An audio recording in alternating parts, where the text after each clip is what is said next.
Hello friends, welcome back to the Kaapi Corner. ശങ്കറിൻ്റെ സംവിധാനത്തിൽ രാം ചരൺ നായകനായിട്ട് വന്ന ഗെയിം ചേഞ്ചർ എന്ന തെലുങ്ക് സിനിമയെക്കുറിച്ചുള്ള എൻ്റെ എക്സ്പീരിയൻസ് ആണ് ഞാനിവിടെ ഷെയർ ചെയ്യുന്നത്. ഇത് തെലുങ്ക് ഓഡിയൻസിൻ്റെ കൂടെ തെലുങ്കിലാണ് ഞാൻ ഈ ഫിലിം കണ്ടത്. അപ്പം സിനിമയുടെ ഡീറ്റെയിൽസിലേക്ക് കടക്കുന്നതിന് മുന്നേ ഈ ചാനൽ സബ്സ്ക്രൈബ് ചെയ്യാത്ത ആരെങ്കിലും ഉണ്ടെങ്കിൽ ചാനലൊന്ന് സബ്സ്ക്രൈബ് ചെയ്തേക്കുക. അതുപോലെ മാക്സിമം വീഡിയോ ഒന്ന് ലൈക്ക് ചെയ്യുക, ഷെയർ ചെയ്യുക. അതുപോലെ എന്തെങ്കിലും അഭിപ്രായങ്ങളോ നിർദ്ദേശങ്ങളോ ഉണ്ടെങ്കിൽ കമൻ്റായിട്ടൊന്ന് രേഖപ്പെടുത്തിയേക്കുക. നമുക്ക് നേരെ സിനിമയുടെ ഡീറ്റെയിൽസിലേക്ക് പോകാം. എല്ലാ കാലത്തും സിനിമ സെല്ല് ചെയ്യുന്നത് അതിലെ താരങ്ങളെ നോക്കിയാണ്. പ്രത്യേകിച്ചും അതിലെ സൂപ്പർ സ്റ്റാർസ്, അതല്ലെങ്കിൽ മലയാളത്തിലാണെങ്കിൽ മമ്മൂട്ടി, മോഹൻലാൽ സിനിമകൾ, അതുപോലെ തമിഴിലാണെങ്കിൽ രജനീകാന്തിൻ്റെ സിനിമകൾ, വിജയ് സിനിമകൾ എന്നൊക്കെ പറഞ്ഞ് ആ താരങ്ങളുടെ പേരിലാണ് മാക്സിമം സിനിമകൾ സെല്ല് ചെയ്യുന്നത്. അത് കാരണം ആ താരങ്ങളുടെ പേരിലായിരിക്കും അത്രമാത്രം ഇനീഷ്യലും കാര്യങ്ങളും ഒക്കെ ആ സിനിമയ്ക്ക് റിക്കവർ ചെയ്യാൻ പറ്റും, അല്ലെങ്കിൽ അതിൻ്റെ ബഡ്ജറ്റ് റിക്കവർ ചെയ്യുന്നത് ആ താരങ്ങളുടെ പേരിലായിരിക്കും. അതുപോലെ ഈ താരങ്ങളുടെ താരാധിപത്യമുള്ള സമയത്തും ചില സംവിധായകരുടെ പേരിലും സിനിമകൾ സെല്ല് ചെയ്യപ്പെടാറുണ്ട്. ഇന്നത്തെ കാലത്ത് രാജമൗലിയും അതുപോലെ ലോകേഷ് കനകരാജും ഒക്കെ ആണെങ്കിൽ പണ്ട് മലയാളത്തിലുണ്ടായിരുന്ന ഭരതനും പത്മരാജനും ഒക്കെ ആയിരുന്നു. ഇവരുടെയൊക്കെ പേരുണ്ടെങ്കിൽ തന്നെ ആ സിനിമകൾ കയറി കാണുന്ന ആൾക്കാർ ഒരുപാടുണ്ടായിരുന്നു. എൻ്റെയൊക്കെ ഒരു ടീനേജ് സമയത്ത്, ഞാനൊക്കെ സിനിമ കണ്ടു തുടങ്ങിയ സമയത്ത് ഏറ്റവും കൂടുതലും വാഴ്ത്തപ്പെട്ട ഒരു സംവിധായകനായിരുന്നു ശങ്കർ. അദ്ദേഹത്തിൻ്റെ സിനിമകൾക്ക് മിനിമം ക്വാളിറ്റി ഗ്യാരണ്ടി തരാൻ പറ്റുന്ന സിനിമകളായിരുന്നു അദ്ദേഹം ചെയ്തിട്ടുണ്ടായിരുന്നത്. എല്ലാം ബ്രഹ്മാണ്ഡ ഹിറ്റ് സിനിമകളായിരുന്നു. ഒരു സിനിമ പോലും, ആ ഒരു കാലത്തിറങ്ങിയ ഒരു സിനിമകൾ പോലും അദ്ദേഹത്തിൻ്റെ മോശം സിനിമ എന്ന് പറയാൻ ഒരെണ്ണം പോലും കഴിയുമായിരുന്നില്ല. അദ്ദേഹത്തിൻ്റെ തുടക്കകാലത്ത് വന്നിട്ടുള്ള ജെന്റിൽമൻ, കാതലൻ, ഇന്ത്യൻ, ജീൻസ്, അതുപോലെ മുതൽവൻ, ഇതൊക്കെ വമ്പൻ ബഡ്ജറ്റിൽ വന്ന അടിപൊളി, ഇപ്പോഴും നമ്മൾ കണ്ട വളരെ ഫ്രഷായിട്ട് നമുക്ക് ഫീൽ ചെയ്യുന്ന തരം സിനിമകളാണ് ഇതെല്ലാം. 2000-ൻ്റെ തുടക്കത്തിലായാലും അദ്ദേഹം ബോയ്സ് എന്ന് പറയുന്ന ഒരുപാട് യങ്സ്റ്റേഴ്സിനെ വെച്ചിട്ട് അദ്ദേഹം ഒരു സിനിമ ചെയ്തു. അതും അത്യാവശ്യം ഹിറ്റായിരുന്നു. പിന്നെ വന്ന അന്യൻ ഇപ്പോഴും എനിക്ക് തോന്നുന്നു ഇപ്പോഴും വിക്രമിൻ്റെ കരിയർ, ആ ഒരു അന്യൻ എന്ന സിനിമ ബേസ് ചെയ്തിട്ടാണ് ഇപ്പോഴും അദ്ദേഹത്തിൻ്റെ കരിയർ മുന്നോട്ട് പോകുന്നത്. കാരണം ഏതൊരു സിനിമ വന്നാലും അദ്ദേഹത്തെ കമ്പയർ ചെയ്യുന്നത് അന്യൻ എന്ന് പറയുന്ന സിനിമയിൽ അദ്ദേഹത്തിൻ്റെ പെർഫോമൻസ് വെച്ചിട്ടാണ്. ആ സിനിമയും വമ്പൻ ഹിറ്റായിരുന്നു. അതിനുശേഷം വന്ന ശിവാജി ആയാലും അതുപോലെ ഇന്ദ്രനായാലും ഇതൊക്കെ ഒരു വമ്പൻ ബഡ്ജറ്റിൽ, അദ്ദേഹം വലിയ ബഡ്ജറ്റിലും വലിയ ക്യാൻവാസിലുള്ള സിനിമകളും. അതുപോലെ അദ്ദേഹത്തിന് സാധാരണ പറയാറുണ്ട്, അദ്ദേഹം ഏറ്റവും കൂടുതലും പൈസ ചിലവഴിക്കുന്നത് ഇതിലെ അദ്ദേഹത്തിൻ്റെ സിനിമകളിലെ സോങ്സ് ഷൂട്ട് ചെയ്യാനാണ്. വളരെ മനോഹരമായ വിഷ്വൽസും ഒക്കെ വെച്ചിട്ട് ഒരുപാട് പുതിയ ടെക്നോളജീസും കാര്യങ്ങളും ഒക്കെ യൂസ് ചെയ്ത് അദ്ദേഹം ഒരുപാട് സിനിമകൾ അദ്ദേഹം ചെയ്തിട്ടുണ്ട്. ആ ഒരു സമയത്ത് വന്ന സിനിമകളെല്ലാം അത്രമാത്രം വലിയ സിനിമകളായിരുന്നു. ഒരു 2010 ശേഷം വന്ന സിനിമകളിൽ ഇപ്പം 2012 തോന്നുന്നു നൻപൻ വന്നത്. നൻപൻ എനിക്ക് 3 ഇഡിയറ്റ്സിൻ്റെ റീമേക്കായിരുന്നു. അത് 3 ഇഡിയറ്റ്സ് എങ്ങനെയാണോ എടുത്ത് വെച്ചിരിക്കുന്നത് അതുപോലെ അദ്ദേഹം റീമേക്ക് ചെയ്ത് വെച്ചു. അതിലൊരു കുഴപ്പമില്ല എന്നൊരു ഇതിൽ പോയിരുന്നു.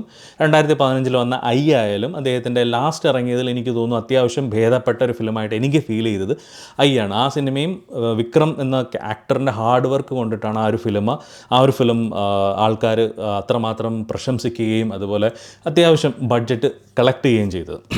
പക്ഷേ അതിനുശേഷം ഇറങ്ങിയ സിനിമകളിലെല്ലാം അദ്ദേഹത്തിൻ്റെ ആ ഒരു ഡിപ്പ്, 2010 ശേഷം വന്ന സിനിമകളിലെല്ലാം അദ്ദേഹത്തിൻ്റെ ആ ഒരു മിനിമം ക്വാളിറ്റിയിലുള്ളൊരു ഡിപ്പ് സംഭവിച്ചു തുടങ്ങിയിട്ടുണ്ടായിരുന്നു.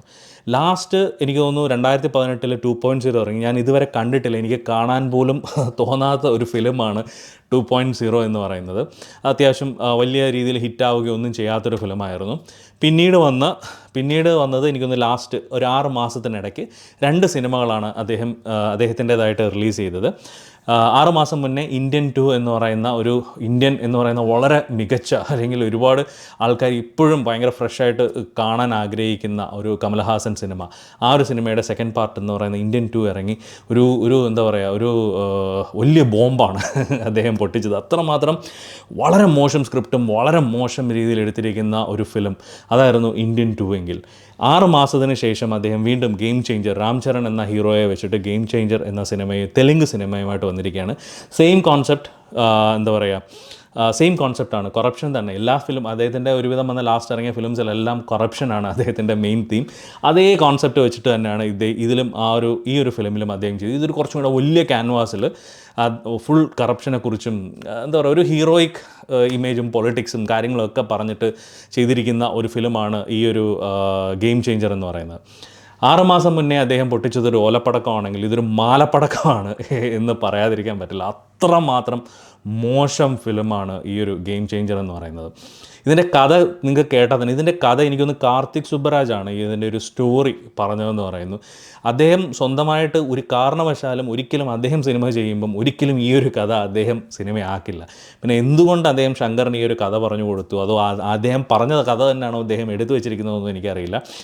അത്രമാത്രം മോശം സ്ക്രിപ്റ്റാണ് അത്. കഥ നിങ്ങൾ കേൾക്കുമ്പോൾ തന്നെ മനസ്സിലാവും. ഒരു നായകൻ കോളേജിൽ അടിയും പിടിയായിട്ട് നടന്ന് ഒരു നായകൻ ഒരു സുപ്രഭാതത്തിൽ പേര് പോലും നോക്കാതെ നായികയുടെ അച്ഛനെ അടിക്കുന്നു. അതിനുശേഷം എന്തുകൊണ്ട് അടിച്ചെന്നറിയുമ്പോഴത്തേക്ക് നായിക പോയി നായകനെ പ്രേമിക്കുന്നു. നായകൻ അത്രമാത്രം ദേഷ്യവും അല്ലെങ്കിൽ ആങ്കർ കൺട്രോൾ ചെയ്യാൻ പറ്റാത്തൊരു കുഴപ്പമുണ്ടെന്ന് അറിയുമ്പോഴത്തേക്ക് സാധാരണ എല്ലാവരും ചെയ്യുന്നത് അദ്ദേഹത്തെ നേരം വല്ല കൗൺസിലിങ്ങിനോ കാര്യങ്ങൾക്കോ ആയിട്ട് പറഞ്ഞു വിടും, ദേഷ്യം കൺട്രോൾ ചെയ്യാൻ ഇങ്ങനെ പഠിക്കണമെന്ന്. ഇതിൽ നായിക കുറേ കാര്യങ്ങൾ പറഞ്ഞു കൊടുക്കുന്നു. അത് കാണിക്കുന്ന കോപ്രായതരങ്ങളൊക്കെ കണ്ടു കഴിഞ്ഞാൽ നമ്മൾ ആണെങ്കിൽ പോലും ഇദ്ദേഹത്തെ പിടിച്ച് വല്ല മെൻ്റൽ ഹോസ്പിറ്റലിലും കൊണ്ടിടും.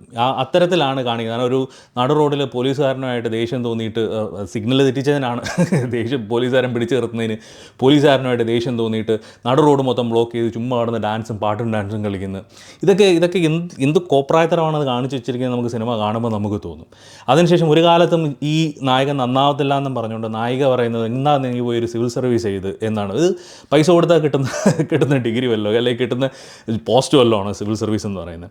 പോട്ട് എന്നാൽ പിന്നെ നായകൻ പഠിച്ച് സിവിൽ സർവീസ് ചെയ്തെന്നിരിക്കട്ടെ. അത് IAS ആവാനാണ് നായിക പറയുന്നത്. കാരണം IPS ആണെങ്കിൽ ഇവൻ ആങ്കർ കൊണ്ട് പോലീസുകാരനായ പിന്നെ പറയണ്ടല്ലോ എന്നും പറഞ്ഞിട്ട് IAS കാരനാവും പറയുന്നു. എന്തോ കഷ്ടകാലത്തിന് നായകൻ എക്സാം എഴുതിയിട്ട് IAS ആവുന്നില്ല, IPS ആവുന്നു. IPS ആയെന്ന് കണ്ടുകൊണ്ട് നായിക വിട്ടിട്ട് പോയി, ബ്രേക്കപ്പ് ഇട്ടിട്ട് അടിച്ചിട്ട് പോയി.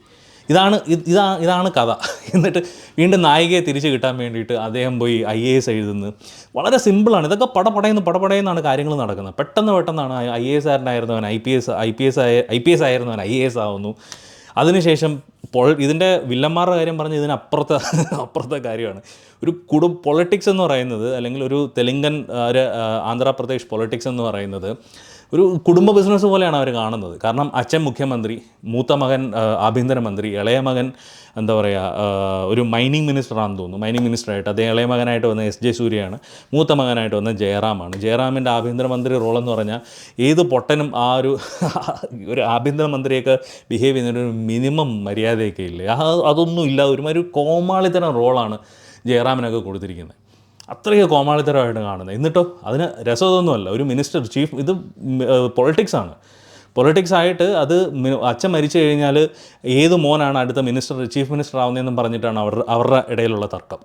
ആ ഒരു രീതിയിലാണ് കഥ പോകുന്നത്. ഒരു കുടുംബ ബിസിനസ് പോലെയാണ് പൊളിറ്റിക്സും കൊണ്ട് നടക്കുന്നത്. അത്തരത്തിലാണ് ആ ഒരു ഫിലിം ചെയ്തിരിക്കുന്നത്. എന്നിട്ട് എങ്ങനെയോ അച്ഛനെ തട്ടിക്കളയുമ്പോഴത്തേക്ക് അച്ഛൻ ഇവരറിയുന്നത് 2 മക്കൾക്കും അല്ല ഇത് മുഖ്യമന്ത്രി ആവാൻ ചാൻസ്, എവിടോ കിടന്നൊരു കളക്ടർക്കാണ് മുഖ്യമന്ത്രി ആവാൻ ചാൻസ് കൊടുത്തിരിക്കുന്നത്. ഇതൊക്കെ എന്തോന്ന് എഴുതി വെച്ചിരിക്കുന്നത്. എന്നിട്ട് അതിനൊരു ബാക്ക് സ്റ്റോറിയും കൊടുത്തിട്ടുണ്ട്. ഒരുമാതിരി എന്തൊക്കെയോ കാണിച്ചു കൂട്ടിയിരിക്കുകയാണ്. അവസാനമൊക്കെ സെക്കൻഡ് ഹാഫ് ഒന്നും പറയാതിരിക്കുക. ഇത്രയും കേട്ടപ്പോൾ തന്നെ ഭ്രാന്ത് കയറത്തില്ല. അതുപോലെ സെക്കൻഡ് ഹാഫ് ഒന്നും പറയാതിരിക്കുകയാണ് ഭേദം. അത്രമാത്രം മോശമായിട്ടുള്ളൊരു സ്ക്രിപ്റ്റാണ് ഈ ഒരു ഫിലിമിന് എഴുതിയിരിക്കുന്നത്. എന്തിനാണ് ഇത്തരത്തിലുള്ള ഫിലിംസ് കൊണ്ടുപോയി, അല്ലെങ്കിൽ ഏതൊരു പ്രൊഡ്യൂസർക്ക് ഇത് കേൾക്കുമ്പോൾ തന്നെ മനസ്സിലാവില്ല ഇത് ഓടുമോ ഓടത്തില്ലയോ എന്നുള്ളത്. ചുമ്മാ ഒരു ആക്ഷൻ സീൻസും. ഓക്കെ, തെലുങ്ക് ഫിലിമാണ്, തെലുങ്കർക്ക് കൂടുതലും ഒരു ഓവർ ദ ടോപ്പ് ഹീറോ അല്ലെങ്കിൽ സാധാരണക്കാരനായിട്ടുള്ള ഹീറോ അല്ല അവർ പ്രതീക്ഷിക്കുന്നത്. ഹീറോ എന്ന് പറയുമ്പോൾ അവർക്ക് ഒരു പറന്നടിയും കാര്യങ്ങളൊക്കെ ഉള്ള അത്തരത്തിലുള്ളൊരു ഹീറോ ആണ് അവർ പ്രതീക്ഷിക്കുന്നത്. അതിന് ആക്ഷൻ സീൻസൊക്കെ ഉണ്ട്, ഇല്ലെന്നല്ല. ആക്ഷൻ സീൻസ് കൊണ്ട് മാത്രം കാര്യമില്ല. അതൊരു ബേസ് സ്റ്റോറി, സിനിമയ്ക്കുള്ള സ്റ്റോറി പ്രോപ്പർ അല്ലെന്നുണ്ടെങ്കിൽ ആ ഫിലിം ഒരു കാരണവശാലും ഒരു ഓഡിയൻസിലേക്ക് എത്തുകയോ പ്രോപ്പറായിട്ട് കൺവേ ചെയ്യുകയോ ചെയ്യില്ല. ഇതിൻ്റെ ഒരു പ്രൊമോ സമയത്ത് അദ്ദേഹം പറഞ്ഞിരുന്നു ഇതൊരു റീൽസ് എടുത്ത് വെച്ചിരിക്കുന്ന പോലെയാണ് പുള്ളി എടുത്തിരിക്കുന്നതെന്ന്. കാരണം റീൽസ് എടുത്ത് വെച്ചിരിക്കുന്ന പോലെ ഒരു സീൻ ഒരു പോർഷൻ, ഇത് കഴിഞ്ഞ് അടുത്ത സീനിലോട്ട് പോകുന്നു, ഒരു ബന്ധവുമില്ലാതാണ് മുന്നോട്ട് പോകുന്നത്. എന്തൊക്കെയോ കാട്ടിക്കൂട്ടിയൊക്കെ. ഇപ്പോൾ IPS ആണെങ്കിൽ അടുത്ത സീനിൽ IAS ആയിരിക്കും. IAS കഴിഞ്ഞാൽ പിന്നെ അടുത്ത സീനിൽ കൊണ്ടുവന്ന ഇലക്ഷൻ കമ്മീഷണറാണ്, പിന്നെ ഇടയ്ക്ക് ചീഫ് മിനിസ്റ്റർ ആവുന്നു. അവസാനമൊക്കെ പറയാതിരിക്കാൻ പറ്റത്തില്ല. അവസാനമൊക്കെ ഇലക്ഷൻ കമ്മീഷണറായിട്ട് വന്ന് ഇലക്ഷൻ നടത്തിയതിന് ശേഷം ഇലക്ഷൻ കഴിഞ്ഞ് കഴിയുമ്പോൾ ആൾ റിസൈൻ ചെയ്തിട്ട് ചീഫ് മിനിസ്റ്റർ ആവും. എന്നിട്ട് അവസാനം എല്ലാ ശങ്കറിൻ്റെ സിനിമകളിലും ഉണ്ട്, അന്യനിലായാലും എല്ലാ സിനിമകളിലും ഉള്ളതുപോലെ അവസാനം ഒരു നീണ്ട ഒരു മെസ്സേജ് കൊടുക്കുന്ന ഒരു പരിപാടിയുണ്ട്.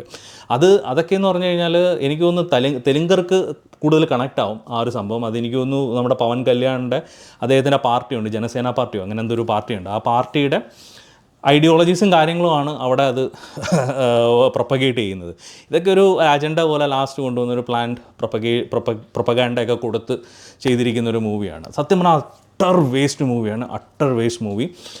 10 പൈസയ്ക്ക് കാണാൻ കൊള്ളാത്ത ഒരു പടമാണ് ഗെയിം ചേഞ്ചർ.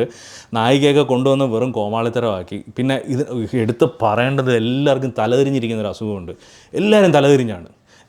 അത് കണ്ട് നിങ്ങൾക്ക് പടം കാണുവാണെങ്കിൽ കാണും, OTT വരുമ്പോൾ നിങ്ങൾക്ക് കാണുവാണെങ്കിൽ നിങ്ങൾക്ക് മനസ്സിലാവും.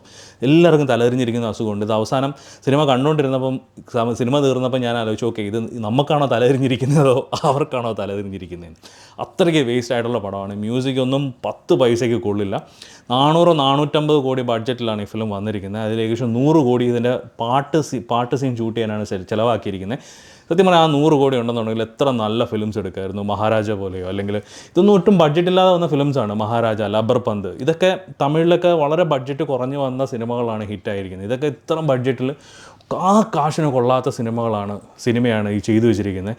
ഇത്രയും വേസ്റ്റ് പ്രൊഡ്യൂസർക്ക് എങ്ങനെ സംഭവിച്ചു ഇത്രയും പൈസ വേസ്റ്റ് ആക്കാനെന്നുള്ള സത്യം പറഞ്ഞാൽ ഒരു പിടുത്തവുമില്ല. അട്ടർ വേസ്റ്റ് മൂവിയാണ്. പറ്റുമെങ്കിൽ കാണാതിരിക്കുക, അത്രേ പറയാനുള്ളൂ. അപ്പം മറ്റൊരു സിനിമയുടെ വിശേഷവുമായിട്ട് നമുക്ക് വീണ്ടും കാണാം. ശങ്കറിൻ്റെ എന്തെങ്കിലും ഒരു കംബാക്ക് ഉണ്ടാകുമെന്ന് പ്രതീക്ഷിക്കുന്നു. ഇന്ത്യൻ 3 എനിക്ക് ഒട്ടും പ്രതീക്ഷയില്ല.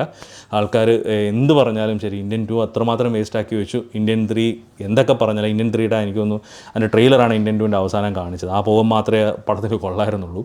അപ്പം ആ ഒരു പോർഷൻ എനിക്ക് എന്താ പറയുക, അത് കണ്ടിട്ട് ഈ സിനിമയ്ക്കകത്തുള്ള കുറേ സീൻസുമായിട്ടൊക്കെ എനിക്ക് സാമ്യം തോന്നുന്നുണ്ട്.